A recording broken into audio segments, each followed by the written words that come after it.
পূর্ব চীনের শানডং প্রদেশের জিবো শহরের একটি কারখানায় কারিগররা নতুন বছরের জন্য ঘোড়ার কাচের ভাস্কর্য তৈরিতে ব্যস্ত সময় পার করছেন। তীব্র তাপে কাঁচকে আকার দিতে দিতে ধীরে ধীরে ফুটে উঠছে ঘোড়ার প্রাণবন্ত রূপ। এর মধ্যে কাচের তৈরি দোলনা ঘোড়া বিশেষভাবে জনপ্রিয়। এর দেহে রংধনুর ধনুকের মতো বৃত্তাকার নকশা, যা নতুন বছরকে শুভকামনা জানায়।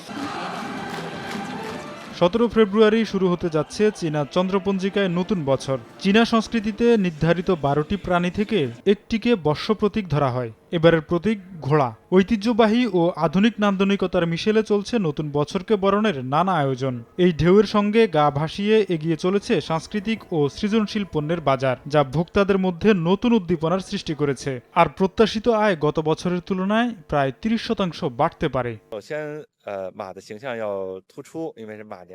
প্রথমত, নকশায় ঘোড়ার প্রতিচ্ছবি স্পষ্টভাবে তুলে ধরতে হবে, যাতে নতুন বছরের রাশিচিহ্নের থিমটি ফুটে ওঠে। দ্বিতীয়ত, এতে জাতীয় ঐক্য ও চীনা জাতির সমষ্টিগত চেতনার বার্তা থাকতে হবে। মূল নিদর্শনের অবয়ব অক্ষুণ্ণ রেখেই এতে ব্যবহারিক মূল্য যোগ করা হয়েছে। বেইজিংয়ের গ্র্যান্ড ক্যানাল মিউজিয়াম তাদের সংগ্রহ থেকে অনুপ্রাণিত হয়ে প্রায় 100 ধরনের ঘোড়ার আকৃতি সাংস্কৃতিক পণ্য উন্মোচন করেছে। এসব পণ্য অল্প সময়ে বিপুল সংখ্যক ক্রেতাকে আকৃষ্ট করছে। মধ্য চীনের হেনান প্রদেশের ঝাংজৌতে জাতীয় অমৃত সাংস্কৃতিক ঐতিহ্য অভিজ্ঞতা কেন্দ্রের কারিগররা নতুন বছরকে কেন্দ্র করে বৈচিত্র্যপূর্ণ একগুচ্ছ পণ্য তৈরি করছেন। এতে 3 রঙের গ্লেস মৃৎশিল্প, মাটির পুতুল ও লোকজ বস্ত্রশিল্পের মতো ঐতিহ্যবাহী কৌশল যুক্ত করা হয়েছে।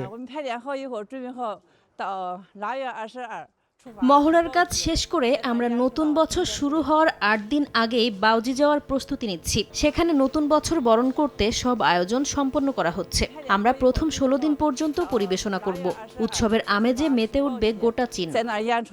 উৎসবের পরিবেশনা বাজারকে সমৃদ্ধ করতে হেনান প্রদেশের বিভিন্ন গ্রামের বাসিন্দারা সম্প্রতি শিয়াওয়াং সিংহ নৃত্যের মহড়া দেন। এটি জাতীয় অমৃত সাংস্কৃতিক ঐতিহ্যের অন্তর্ভুক্ত। তীব্র ঢোলের তালে 2 তরুণ মোটা দড়ির উপর দাঁড়িয়ে পা বাড়িয়ে 10 মিটারেরও উঁচু একটি মঞ্চে উঠে কঠিন সিংহ নৃত্যের কৌশল প্রদর্শন করেন।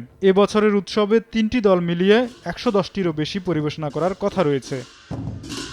তোফাজ্জল হোসাইন, সময় সংবাদ।